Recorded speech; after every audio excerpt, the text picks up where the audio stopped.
저는 오늘 두 번째 세션을 진행할 이현석 선임입니다. 두 번째 세션을 시작하기 전에 지금 들어오신 분들은 성함을 회사명과 이름으로 수정해 주시면 감사하겠습니다. 세션에 대해서 궁금한 점은 댓글로 남겨주시면 Q&A 시간에 답변을 드리도록 하겠습니다. 발표가 끝난 뒤에는 설문조사가 준비되어 있으니 끝까지 함께 해주시고 설문조사도 꼭 참여해 주시면 감사하겠습니다. 참여해주시는 모든 분께 커피 기프티콘을 증정해드릴 예정이니 많은 참여 부탁드립니다. 그럼 오늘의 두 번째 세션인 와이어리스 인사이트 기반 전투 임무 환경 통신 분석이라는 주제로 세션을 시작하도록 하겠습니다. 오늘 발표는 크게 세 가지 주제로 진행하겠습니다. 첫 번째는 전투 임무 환경 통신 분석 환경 설정입니다.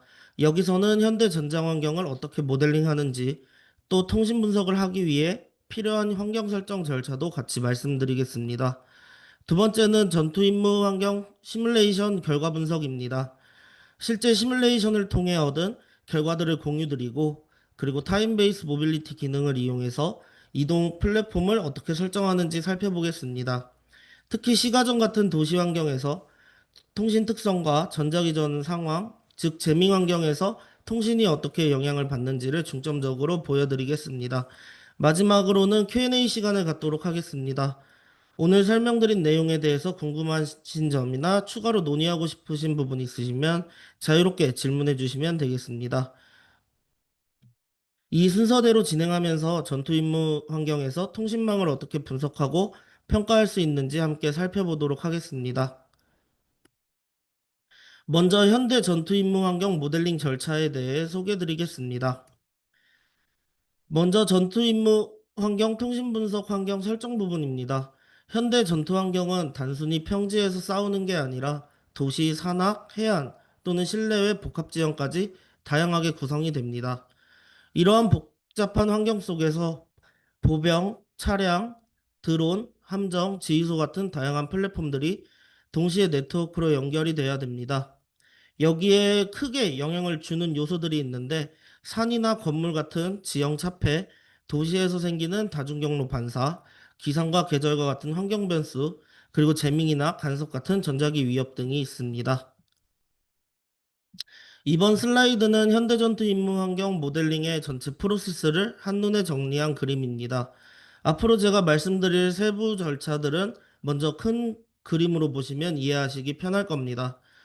먼저 첫 번째 단계는 플랫폼 모델링입니다. 전장에 투입되는 드론, 차량, 보병 같은 플랫폼을 실제와 유사하게 3차원 모델로 구현하는 단계입니다.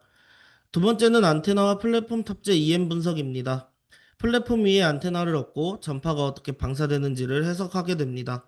안테나 성능이 실제 장착 환경에서 어떻게 달라지는지 보여주는 과정입니다.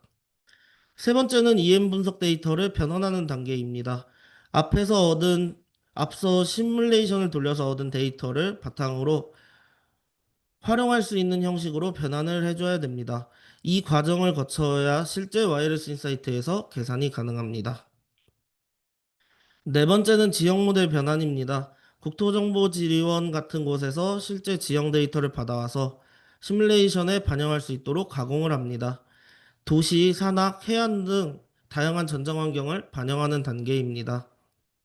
다섯 번째는 전파 환경 EM 모델 구축입니다. 여기서부터는 실제로 통신 시뮬레이션을 할 수 있는 환경을 만드는 단계라고 보시면 되겠습니다. 송수신기 위치, 주파수, 출력, 간섭 조건 같은 파라미터를 설정합니다. 마지막 여섯 번째는 결과 분석입니다. 통신 성능 지표, 예를 들어 캐패시티, 스루풋, BER 같은 결과를 얻고 이를 통해 전장 환경에서 네트워크 품질을 평가하게 됩니다. 정리하면 자료 수집에서부터 플랫폼과 안테나 모델링, 지형 반영, 그리고 최종 결과 분석까지 하나의 프로세스로 이어지는 것입니다. 이번 슬라이드에서는 플랫폼 모델링 절차를 말씀드리겠습니다. 먼저 첫 번째 단계는 사진이나 도면을 확보하는 것입니다. 실제 장비를 모델링하려면 기본 자료가 필요하기 때문에 여기 보시는 드론이랑 전술 차량 사진이 있는데 이런 사진이나 도면 데이터를 모아서 다음 단계로 넘어가게 됩니다. 그러면 다음 단계는 이제 모델링 작업입니다.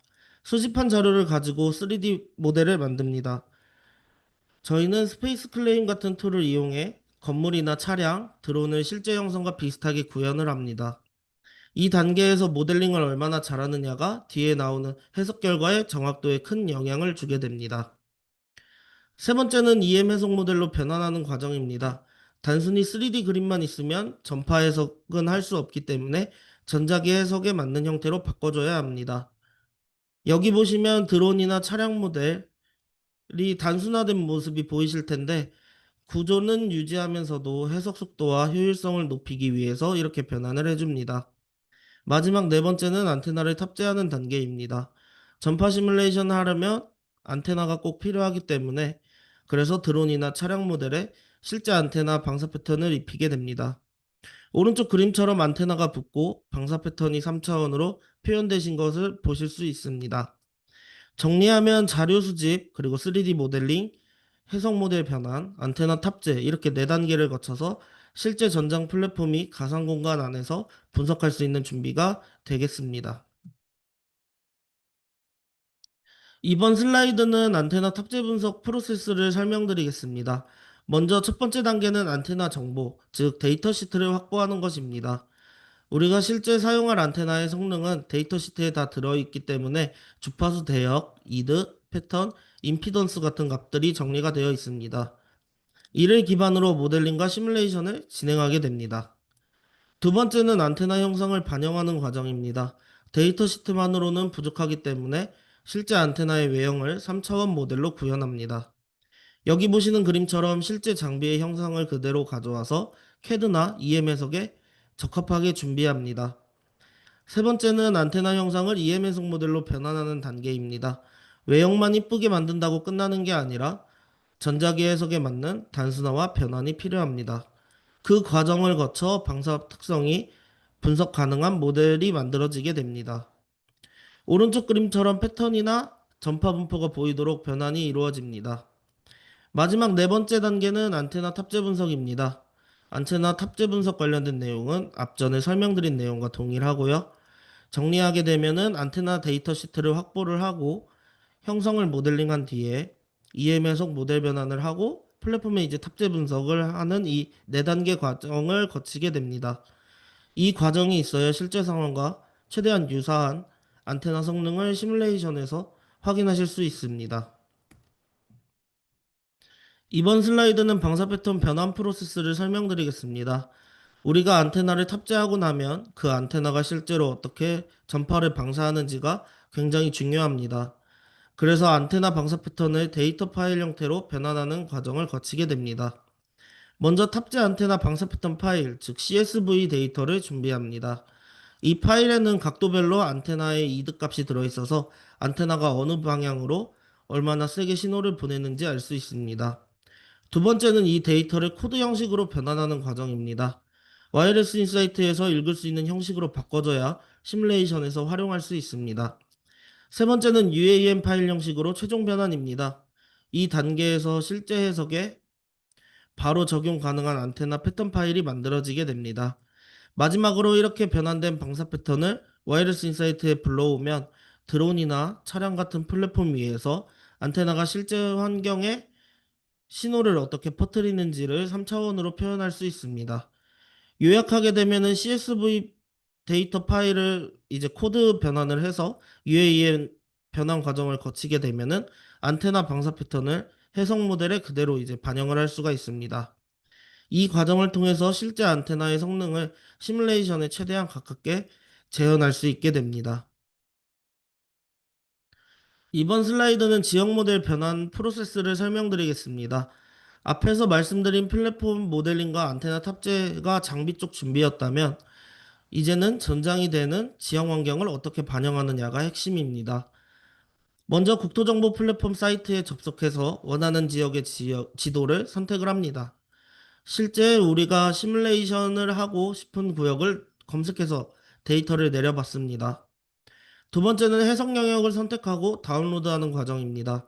이 단계에서 분석할 범위를 너무 크게 잡으면은 계산량이 많아지고 시간이 오래 걸리기 때문에 시뮬레이션 목적에 맞게 적절한 크기의 영역을 설정하는 것이 중요합니다. 세 번째는 VT 빌터 같은 툴을 활용해 데이터를 편집하는 과정입니다. 다운로드한 지형 데이터를 그대로 쓰기보다는 불필요한 부분은 잘라내고 필요한 영역만 정리합니다. 이 과정을 통해서 모델을 가볍게 하고 시뮬레이션의 효율을 높일 수가 있습니다. 마지막 네 번째는 지형 모델 데이터를 EM 해석 모델로 변환하는 단계입니다. 이제 이 데이터가 와이어리스 인사이트 같은 시뮬레이터에서 직접 쓸 수 있는 형태로 바뀌게 됩니다. 이 과정을 거치면 단순 지도 정보가 아니라 전자기 해석에 적합한 3차원 지형 모델이 완성이 되게 됩니다. 정리하게 되면은 지도를 다운로드한 뒤 영역을 편집을 하고 EM 변환을 하는 이 세 단계의 과정을 통해 실제 지형 조건을 가상 시뮬레이션 환경에 그대로 반영할 수 있게 됩니다. 이렇게 해야 실제 전투 환경과 가장 가까운 통신 분석이 가능해집니다. 이제 마지막으로 시뮬레이션 조건 설정과 결과 분석 과정입니다. 앞에서 말씀드린 플랫폼 모델링, 안테나 탑재, 그리고 지형 모델 변환이 모두 준비가 되면 본격적으로 와이어리스 인사이트에서 시뮬레이션을 할 수 있는 환경이 갖춰지게 됩니다. 첫 번째는 지형과 플랫폼 모델 입력입니다. 앞에서 만든 도시 지역, 그리고 산악 지형과 같은 데이터와 차량, 드론 같은 플랫폼을 불러와서 하나의 장면으로 구성을 합니다. 두 번째는 안테나와 송수신 구역 설정입니다. 송신기 위치, 수신기 위치를 정하고 각각 어떤 안테나를 사용할지, 주파수 대역은 얼마로 할지, 세부 파라미터들을 입력합니다. 이 단계에서 출력 세기, 편파, 지향성 패턴과 같은 값들이 결과에 큰 영향을 주게 됩니다. 세 번째는 시뮬레이션 조건을 설정하는 단계입니다. 예를 들어 분석할 지표를 캐패시티로 할지, 스루풋으로 할지, BER로 할지 선택을 하게 됩니다. 또 재밍이나 간섭 같은 조건을 추가해 실제 전자기전 상황까지 반영할 수 있습니다. 마지막은 해석 결과 분석입니다. 시뮬레이션을 돌리고 나면은 전파 경로, 수신 전력, 채널 용량, 실제 전송률, 오류율과 같은 다양한 결과가 나옵니다. 이 결과를 커버리지 맵이나 그래프 형태로 확인하면서 어떤 지역이 통신 취약 구역인지, 어떤 조건에서 링크가 단절되는지를 분석할 수 있습니다. 정리하게 되면 모델을 입력한 뒤 파라미터를 설정을 하고 조건을 정의한 다음에 결과 분석을 하는 이 네 단계 과정을 통해 가상 전장 환경에서 통신 성능을 체계적으로 평가할 수 있게 됩니다. 이 단계까지 오게 되면 실제 전투 임무 환경을 가상으로 재현해보고 사전에 통신망의 문제점을 예측할 수 있는 완전한 분석이 가능해지겠습니다. 다음으로 통신 분석 환경 설정에 대해 소개드리겠습니다. 이번 슬라이드는 통신 분석 환경 설정 중에서 가장 기본이 되는 통신 시스템 구조를 설명드리는 부분입니다. 통신 시스템은 크게 송신기, 채널, 그리고 수신기 이렇게 세 가지 요소로 나눌 수 있습니다. 먼저 송신기는 우리가 전달하려는 정보를 신호로 바꿔주는 장치입니다. 예를 들어서 음성이나 데이터가 들어오게 되면 이를 변조해서 무선 신호를 바꿔주고 이 신호가 채널을 통해서 전달되게 됩니다. 그 다음은 채널입니다. 채널은 신호가 실제로 전달되는 매체를 의미합니다. 이건 공기 중을 통한 무선일 수도 있고 케이블 같은 유선일 수도 있습니다. 분석에서는 전자기파가 도시나 산악 같은 환경을 지나가면서 반사되거나 흡수되는 무선 채널을 다루게 됩니다. 마지막으로 수신기입니다. 수신기는 송신기에서 전달된 신호를 받아서 원래의 정보로 복원하는 역할을 합니다. 예를 들어 음성 신호를 다시 들을 수 있게 하거나 데이터 패킷을 원래 형태로 재구성하는 과정이 여기서 이뤄집니다. 아래의 그림을 보시게 되면은 이 과정이 조금 더 세분화되어 있습니다. 먼저 신호를 생성하고 준비를 한 다음에 인코딩과 변조를 거쳐서 송신이 이루어지게 됩니다. 이 채널을 통과한 신호는 수신 및 복조 단계를 거치고 마지막으로 해독 및 처리 과정을 통해 최종 데이터가 복원됩니다. 송신기에서 어떤 신호를 보냈는지, 채널에서 얼마나 손실이 생겼는지, 수신기가 그걸 얼마나 제대로 복원됐는지를 분석하는 게 핵심입니다. 이번 슬라이드는 와이어리스 인사이트에서 사용하는 대표적인 통신 성능 지표를 정리한 부분입니다. 먼저 셔넌 캐패시티입니다. 셔넌 캐패시티 공식은 이론적으로 채널이 낼 수 있는 최대 전송 속도를 나타냅니다. 즉, 주어진 대역폭과 신호대 잡음비 SNR이 주어졌을 때 에러 없이 전송할 수 있는 한계 속도를 말합니다. 공식은 오른쪽에 보시는 것처럼 표현됩니다. 여기서 B는 대역폭, S는 신호의 파워, N은 잡음의 파워입니다. 결국 대역폭이 넓어질수록 그리고 SNR이 커질수록 캐패시티는 올라가게 됩니다. 두 번째 캐패시, 두 번째는 캐패시티입니다. 즉 채널 용량이라고 알고 계시면 될 것 같고, 단순히 말하면 어떤 통신 시스템이 최대로 처리할 수 있는 데이터의 속도를 의미합니다. 예를 들어서 LTE나 5G 같은 무선 시스템에서 이론적으로 달성 가능한 속도를 가늠할 때 이 값을 활용합니다.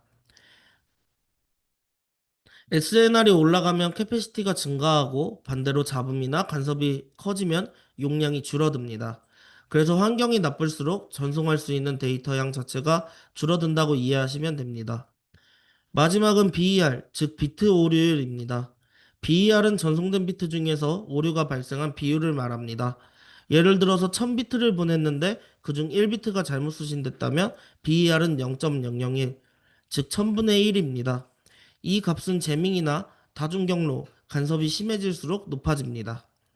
특히 실전 환경에서는 BER이 갑자기 높아지면 링크가 사실상 끊겼다고 보시면 됩니다. 정리를 하게 되면은 캐패시티는 이론적인 최대 성능, BER은 안정성을 나타내는 지표입니다.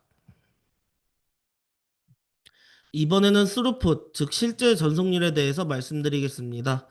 앞에서 설명드린 캐패시티가 이론적으로 가능한 최대 속도라면 스루풋은 우리가 실제 현장에서 얻을 수 있는 실제 속도라고 이해하시면 됩니다. 왜 차이가 나냐면 실제 통신에서는 다양한 손실이 발생하기 때문입니다.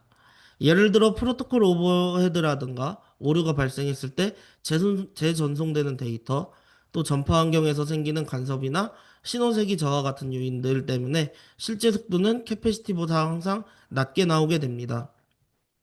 와이어리스 인사이트에서는 스루풋을 분석할 때 LTE나 5G 같은 무선 접속 방식을 선택을 할 수가 있고, 대역폭과 변조 방식, 코딩률 같은 파라미터들을 반영해서 실제 전송률을 계산하게 됩니다. 캐패시티가 이론적인 한계치를 알려주는 지표라면 스루풋은 우리가 현장에서 실제로 경험하는 성능을 보여주는 지표라고 보시면 됩니다. 그래서 시뮬레이션에서는 캐패시티와 스루풋을 함께 비교해 보시는 게 중요합니다. 이번 슬라이드는 캐패시티, 즉 채널 용량과 SNR 관계를 보여주는 장표입니다. 먼저 그래프를 보시면 가로축은 SNR, 신호대 잡음비이고, 세로축은 캐패시티, 즉 전송 속도입니다. SNR이 낮을 때는 용량이 거의 나오지 않다가 신호 품질이 올라가면서 캐패시티가 급격히 증가합니다.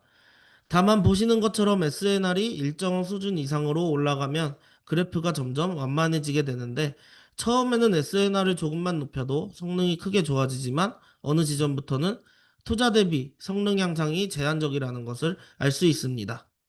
오른쪽에 보이는 건 와이어리스 인사이트 설정 창입니다.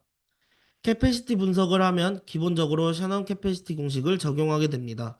여기서 대역폭을 예를 들어 오메가헤르츠로 설정을 하게 되면 LTE의 한 채널 대폭 기준의 용량을 계산할 수 있고, 노이즈 파워밀터는 마이너스 174 dBm per 헤르츠, 즉 열 잡음 기준으로 설정이 됩니다. 필요하다면 간섭이나 제머 신호 같은 것도 추가할 수 있습니다. 정리하면 캐패시티 분석은 이론적인 최대 성능을 보여주는 지표이고, SNR이 성능에 어떤 영향을 주는지 한눈에 확인할 수 있는 기본 그래프입니다. 이 결과를 바탕으로 이후의 스루풋이나 BER 분석 결과와 비교해 보시면 훨씬 더 현실적인 해석이 가능합니다. 이번 슬라이드는 스루풋, 즉 실제 전송 속도를 보여주는 장표입니다. 앞서 캐패시티가 이론적으로 가능한 최대 성능을 의미했다면 스루풋은 우리가 실제 통신 환경에서 경험하는 실질적인 성능을 의미합니다. 그래프를 보시면 가로축은 거리 또는 시간, 세로축은 스루풋, 즉 전송 속도입니다. 처음에는 50mbps 가까이 나오던 전송 속도가 거리가 멀어질수록 점점 떨어지다가 약 10단위 구간에서는 10mbps 이하로 급격히 낮아지는 것을 확인할 수 있습니다. 이러한 차이가 발생하는 이유는 현실 환경에서는 프로토콜 오버헤드, 전송, 간섭, 그리고 신호세기 감소 같은 요인들이 있기 때문입니다. 그렇기 때문에 캐패시티보다 항상 낮은 값으로 나오게 됩니다. 오른쪽에 보이는 와이어리스 인사이트 설정창을 보시게 되면 스루프 분석은 무선 접속 방식, LTE나 5G NR, 와이파이 등의 모듈을 선택을 하고 대역폭을 예를 들어 5MHz로 설정해서 실제 환경을 반영할 수 있게 됩니다.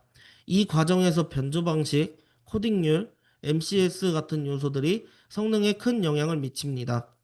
정리하면 스루풋은 단순한 이론치가 아니라 실제 링크에서 어떤 속도가 보장될 수 있는지를 보여주는 지표이고, 그래서 캐패시티와 나란히 비교를 하게 되면 현실적인 성능을 더 정확히 이해하실 수 있습니다.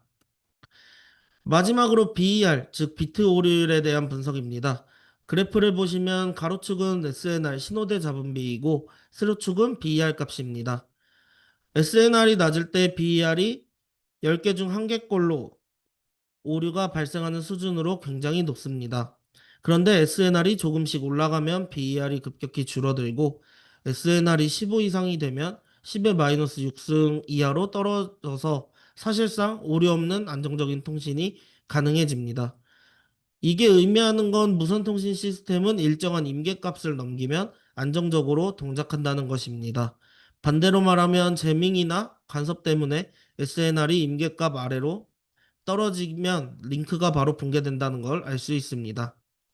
오른쪽 와이어리스 인사이트 설정창을 보시면 여기서는 변조 방식, 대역폭, 알파벳 사이즈, BER 계산 방법 같은 세부 조건을 정할 수 있게 됩니다. 예를 들어 변조 방식을 16컴, 64컴으로 바꾸면 BER 곡선이 달라지고 확산 처리 이득 같은 매개 변수를 적용하면 성능을 개선할 수도 있습니다.